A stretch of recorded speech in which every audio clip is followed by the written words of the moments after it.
В общем, на скамейке сидят несколько женщин. Он русский, а это кавказские женщины. И я, говорит, мимо прохожу, они встают, низко поклонились мне, выпрямились и ждали, пока я не пройду. И когда я прошел, после этого они сели и продолжили разговор. Блин, у меня аж слезы наворачиваются. Он говорит, у меня земля под ногами горит.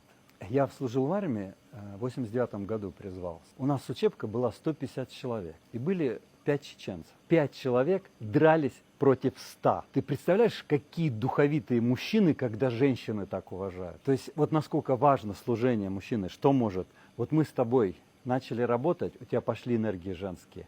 У мужа сразу энергии появились работать. И ты его же не пилишь, да, типа давай это делать. И вот так это работает.